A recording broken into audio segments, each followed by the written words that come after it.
House hacking can be an incredibly powerful strategy for those that are trying to become financially free or just improve their current situation. Housing is the single largest expense of the average household, so eliminating that can be very helpful when it comes to wealth building. The average household spends 33% of their income on this one category, which can easily consume a large portion of your budget. Some people spend even more than that, making them house poor, spending most of their money on their home, leaving little left over for other expenses. Thankfully, there are effective techniques you can use to eliminate this expense so money can be used for paying down debt, investing, or vacationing.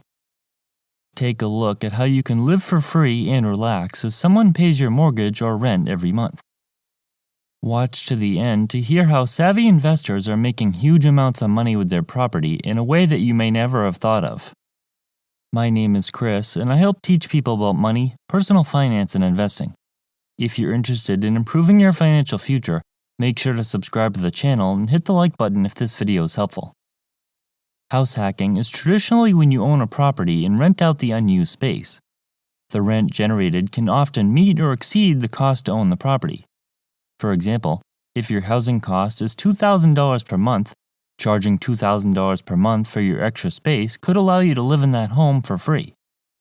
There are variations of this strategy that provide differently for everyone, but there are plenty of options to suit a variety of lifestyles and preferences, so finding one that would work for you shouldn't be an issue. Owning a multi-family building, a duplex, triplex, or something larger is most commonly what comes to mind when people hear this phrase. An investor would purchase a home with more than one unit and rent out the others on a long-term basis, keeping one whole unit for themselves. Your neighboring tenants pay you rent every month, which can be used to pay your mortgage, taxes, insurance, and all other costs associated with homeownership, and you'll hopefully have some money left over. The more dwellings in the building, the more potential for profit. This strategy is ideal for those looking for regular monthly rent payments with little uncertainty. However, not everyone wants to live on the same property as their tenants, and this could take some getting used to. Another option for multifamily homeowners is to rent out their extra units on a short-term basis instead of a monthly basis. This is a desirable option for those with a property in an urban setting near attractions or in a vacation area where you'll attract tourists.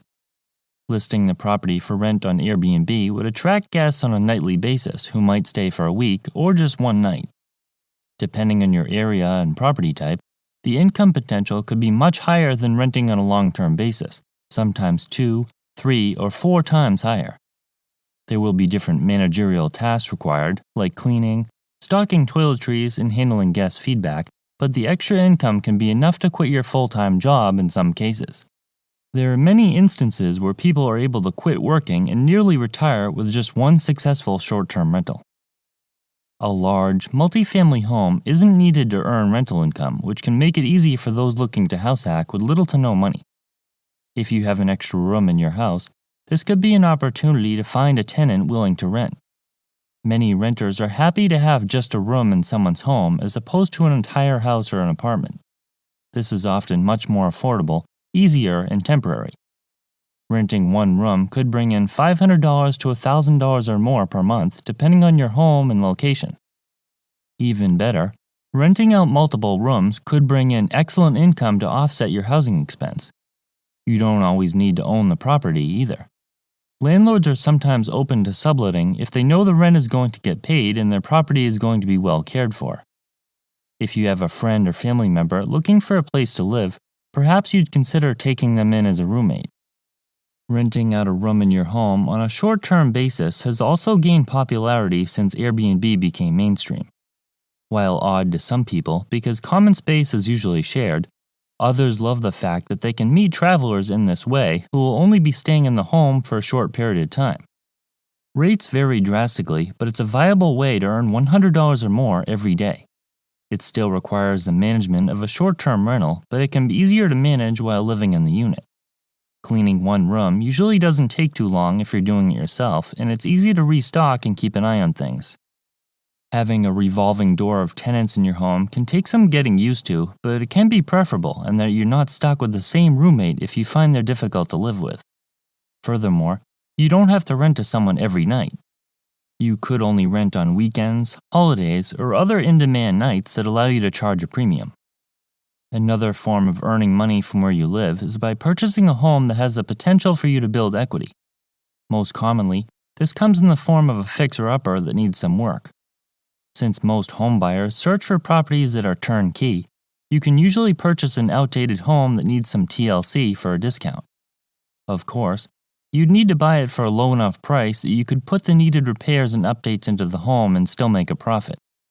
For example, if a property is worth $500,000 fixed up and it needs $50,000 in repairs and updates, you'd want to purchase it for $400,000 or less, leaving you with a $50,000 profit. In general, the mortgage, taxes, insurance, repairs, and all related costs on a $500,000 home would total $3,000 per month. That $50,000 in equity that you built would essentially be more than 16 months of your total housing cost. There are other ways to earn rental income from your property other than renting out a room or entire unit. Renting out extra space for others to store items can bring in money as well.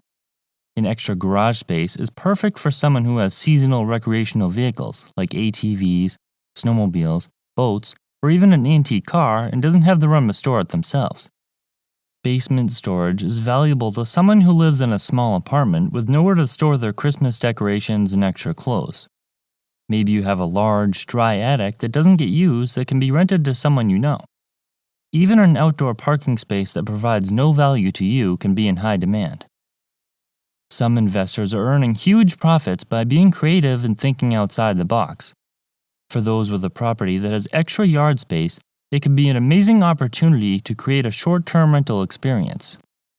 This is a fantastic option to offset housing costs, especially for those with a nice spot that enjoys a view, water feature, or wooded area. Unlike the traditional bedroom or home rental, people are finding success renting various sleeping areas outside of their home.